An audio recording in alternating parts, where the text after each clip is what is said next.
जय श्री कृष्णा। राधे राधे। श्री दुर्गा नवरात्र व्रत कथा। इस व्रत में उपवास या फलाहार आदि का कोई विशेष नियम नहीं है। प्रातःकाल उठकर स्नान करके मंदिर में जाकर या घर पर ही नवरात्रों में दुर्गा जी का ध्यान करके यह कथा पढ़नी चाहिए। कन्याओं के लिए यह व्रत विशेष फलदायक है। श्री जगदम्बा की कृपा से सब विघ्न दूर होते हैं। कथा के अंत में बारंबार दुर्गा माता तेरी जय हो, दुर्गा माता तेरी जय हो का उच्चारण करें। अगर अभी तक आपने हमारे चैनल को सब्सक्राइब नहीं किया है तो वीडियो को लाइक शेयर सब्सक्राइब ज़रूर करें। तो चलिए सुनते हैं नवरात्र व्रत कथा। बृहस्पति जी बोले, हे ब्रह्मा जी, आप अत्यंत बुद्धिमान, सर्वशास्त्र और चारों वेदों को जानने वालों में श्रेष्ठ हो। हे प्रभु, कृपा करके मेरा वचन सुनो। चैत्र, आश्विन, माघ और आषाढ़ मास में शुक्ल पक्ष में नवरात्र का व्रत और उत्साह क्यों किया जाता है? हे भगवान, इस व्रत का फल क्या है? किस प्रकार करना उचित है और पहले इस व्रत को किसने किया? सब विस्तार से कहो। बृहस्पति जी का ऐसा प्रश्न सुनकर ब्रह्मा जी कहने लगे कि हे बृहस्पति, प्राणियों का हित करने की इच्छा से तुमने बहुत ही अच्छा प्रश्न किया है। जो मनुष्य मनोरथ पूर्ण करने वाली दुर्गा महादेवी, सूर्य और नारायण का ध्यान करते हैं, वे मनुष्य धन्य हैं। यह नवरात्र व्रत संपूर्ण कामनाओं को पूर्ण करने वाला है। इसके करने से पुत्र चाहने वालों को पुत्र, धन चाहने वालों को धन, विद्या चाहने वालों को विद्या और सुख चाहने वालों को सुख मिलता है।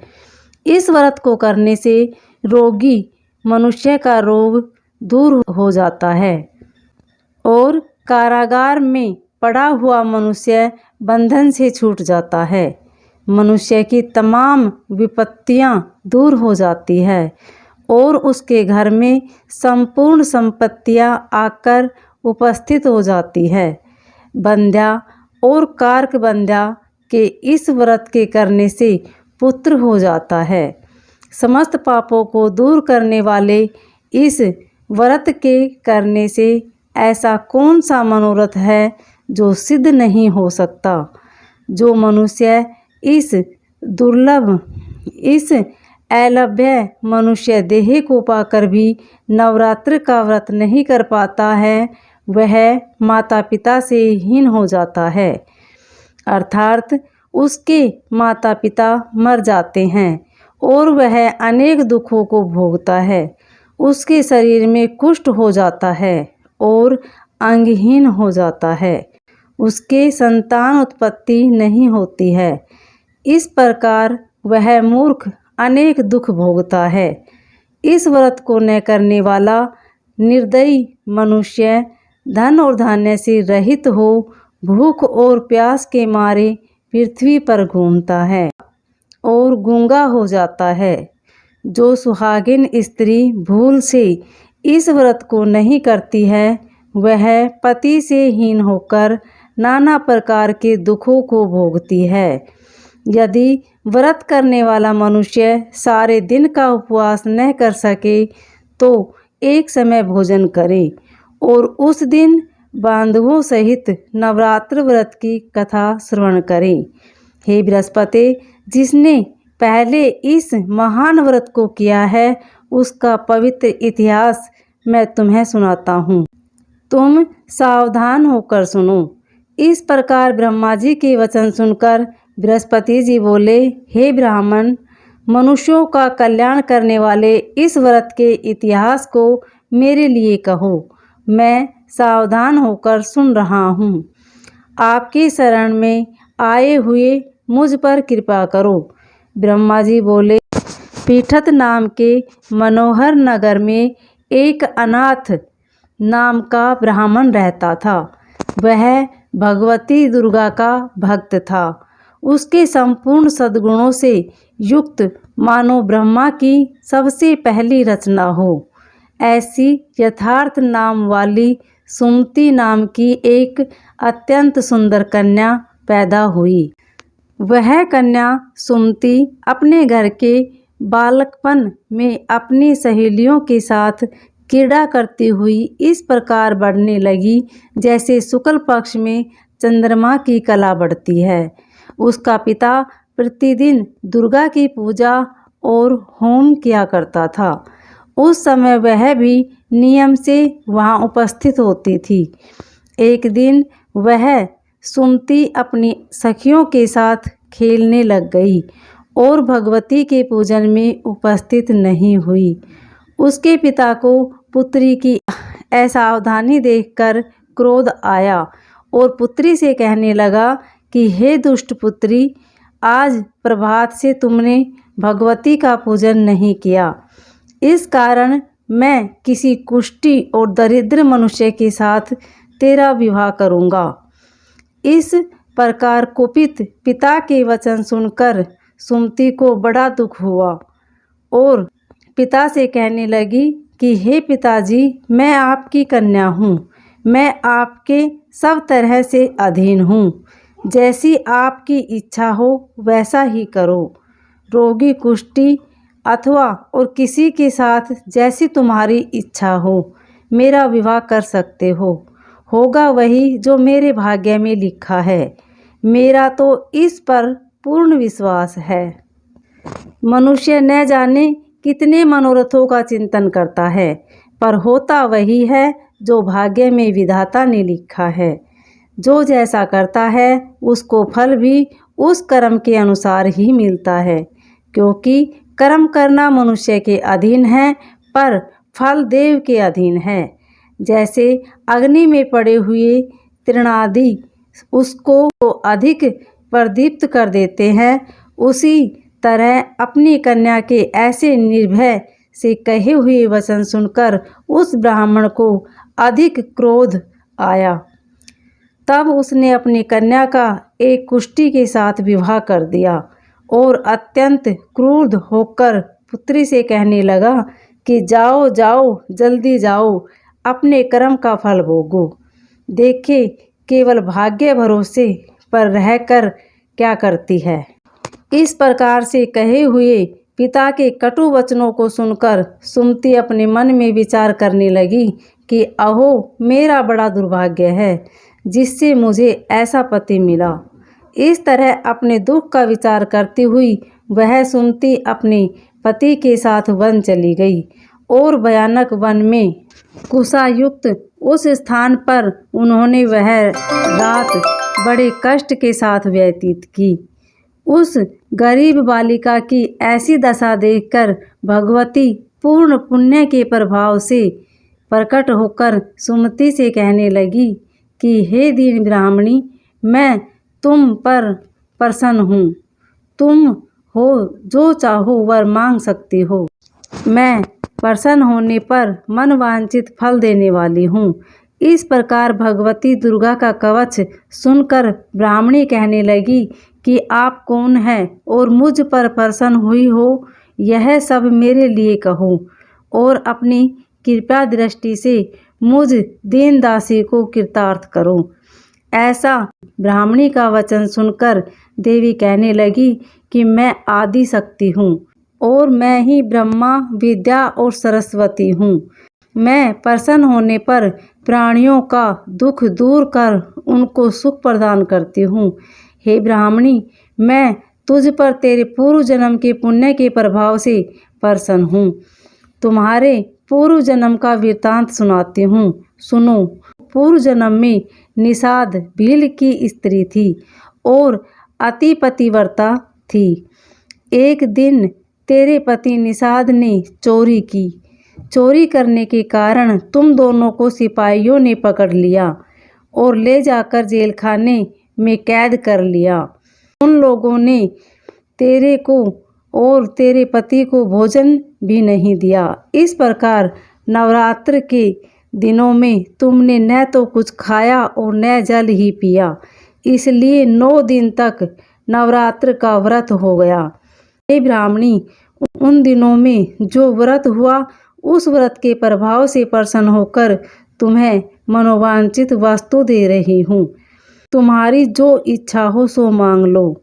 इस प्रकार दुर्गा के कहे हुए वचन सुनकर ब्राह्मणी बोली कि अगर आप मुझ पर प्रसन्न हैं तो मैं, हे दुर्गे, आपको प्रणाम करती हूँ। कृपया करके मेरे पति के कोढ़ को दूर करो। देवी कहने लगी कि उन दिनों में जो तुमने व्रत किया था उस व्रत के एक दिन का पुण्य अपने पति का कोढ़ दूर होने के लिए अर्पण करो। मेरे प्रभाव से तेरा पति कोढ़ से रहित और सोने के समान शरीर वाला हो जाएगा। ब्रह्मा जी बोले। इस प्रकार देवी का वचन सुनकर वह ब्राह्मणी बहुत प्रसन्न हुई और पति को निरोग करने की इच्छा से ठीक ऐसे बोली। तब उसके पति का शरीर भगवती दुर्गा की कृपा से कुष्ठहीन होकर अति कांति युक्त हो गया, जिसकी कांति के समान चंद्रमा की कांति भी क्षीण हो जाती है। वह ब्राह्मणी पति की मनोहर देह को देखकर देवी को अति पराक्रमी वाली समझकर स्तुति करके कहने लगी कि हे दुर्गे, आप दुर्गत को दूर करने वाली, तीनों जगत का संताप हरने वाली, समस्त दुखों को दूर करने वाली, रोगी मनुष्य को निरोग करने वाली, प्रसन्न होने पर मनवांछित वस्तु को देने वाली और दुष्ट मनुष्य का नाश करने वाली हो। तुम ही सारे जगत की माता और पिता हो।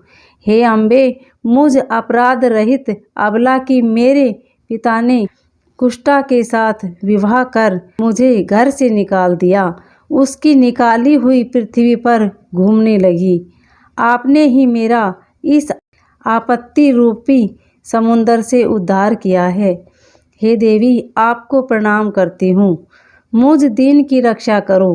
ब्रह्मा जी बोले कि हे बृहस्पति, इस प्रकार उस सुमति ने मन से देवी की बहुत स्तुति की। उससे की हुई स्तुति सुनकर देवी को बहुत संतोष हुआ और ब्राह्मणी से कहने लगी कि हे ब्राह्मणी, तुम्हारे उदालय नाम का एक अति बुद्धिमान, धनवान, कीर्तिवान और जितेंद्रिय पुत्र शीघ्र ही होगा। ऐसे कहकर वह देवी उस ब्राह्मणी से फिर कहने लगी कि हे ब्राह्मणी, और जो कुछ तेरी इच्छा हो वही मनवांछित वस्तु मांग सकती है। ऐसा भगवती दुर्गा का वचन सुनकर सुमति बोली कि हे भगवती दुर्गे, अगर आप मेरे ऊपर प्रसन्न हैं तो कृपया कर मुझे नवरात्रि विधि बताइए। हे दयावती, जिस विधि से नवरात्र व्रत करने से आप प्रसन्न होती हैं, उस विधि और उसके फल को मेरे लिए विस्तार से वर्णन करें। इस प्रकार ब्राह्मणी के वचन सुनकर दुर्गा कहने लगी कि हे ब्राह्मणी, मैं तुम्हारे लिए संपूर्ण पापों को दूर करने वाली नवरात्र व्रत की विधि को बतलाती हूँ, जिसको सुनने से तमाम पापों से छूटकर मोक्ष की प्राप्ति हो जाती है। आश्विन मास के शुक्ल पक्ष की प्रतिपदा से लेकर 9 दिन तक विधि पूर्वक व्रत करें। यदि दिन भर का व्रत न कर सके तो एक समय का भोजन करें। पढ़े लिखे ब्राह्मणों से पूछकर घट स्थापना करें और वाटिका बनाकर उसको प्रतिदिन जल से सींचे। महाकाली, महालक्ष्मी और महासरस्वती मूर्तियां बनाकर नियम से पूजा करें। बनाकर उनकी नित्य विधि सहित पूजा करें और पुष्पों से विधि पूर्वक अर्घ्य दे। बिंजोरों के फूल से अर्घ्य देने से रूप की प्राप्ति होती है। जायफल से कीर्ति, दाख से कार्य की सिद्धि होती है, आंवले से सुख और केले से भूषण की प्राप्ति होती है। इस प्रकार फलों के अर्घ्य देकर यथा विधि हवन करें। खांड, घी, गेहूँ, शहद, जौ, तिल, बिंब, नारियल, दाख और कदम्ब इनसे हवन करें। गेहूँ होम करने से लक्ष्मी की प्राप्ति होती है। फिर वह चंपा के पुष्पों से धन और पत्तों से तेज और सुख की प्राप्ति होती है। आंवलों से कीर्ति और केले से पुत्र प्राप्त होता है। कमल से राज सम्मान और दाखों से सुख संपत्ति की प्राप्ति होती है। खांड, घी, नारियल, शहद, जौ और तिल इनसे तथा फलों से होम करने से मनवांछित वस्तु की प्राप्ति होती है। व्रत करने वाला मनुष्य इस विधान से होम कर आचार्य को अत्यंत नम्रता के साथ प्रणाम करे और यज्ञ की सिद्धि के लिए उसे दक्षिणा दे। इस महाव्रत को पहले बताई हुई विधि के अनुसार जो कोई करता है उसके सब मनोरथ सिद्ध हो जाते हैं। इसमें तनिक भी संशय नहीं है। इन 9 दिनों में जो कुछ दान आदि दिया जाता है उसका करोड़ों गुना मिलता है। इस नवरात्र के व्रत से ही अश्वमेघ यज्ञ का फल मिलता है। हे ब्राह्मणी, इस संपूर्ण कामनाओं को पूर्ण करने वाले उत्तम व्रत को तीर्थ, मंदिर अथवा घर में ही विधि के अनुसार करें। ब्रह्मा जी बोले कि हे बृहस्पति, इस प्रकार ब्राह्मणी को व्रत की विधि और फल बताकर देवी अंतर्ध्यान हो गई। जो मनुष्य या स्त्री इस व्रत को भक्ति पूर्वक करता है वह इस लोक में सुख पाकर अंत में दुर्लभ मोक्ष को प्राप्त होता है। हे बृहस्पति, यह दुर्लभ व्रत का महात्म्य मैंने तुम्हारे लिए बताया है। ऐसा ब्रह्मा जी के वचन सुनकर बृहस्पति जी आनंद के कारण रोमांचित हो गए और ब्रह्मा जी से कहने लगे, हे ब्रह्मा जी, आपने मुझ पर अति कृपा की जो अमृत के समान इस नवरात्रि का व्रत का महात्म्य सुनाया। हे प्रभु, आपके बिना और कौन इस महात्म्य को सुना सकता है। ऐसे बृहस्पति जी के वचन सुनकर ब्रह्मा जी बोले कि हे बृहस्पति, तुमने सब प्राणियों का हित करने वाले इस अलौकिक व्रत को पूछा है, इसलिए तुम धन्य हो। यह भगवती शक्ति संपूर्ण लोगों का पालन करने वाली है। इस महादेवी के प्रभाव को कौन जान सकता है। यह थी नव दुर्गा व्रत की कथा। अगर आपको अच्छी लगे तो वीडियो को लाइक, शेयर, सब्सक्राइब जरूर करें और कमेंट में जय माँ जगदम्बे अवश्य लिखें। धन्यवाद।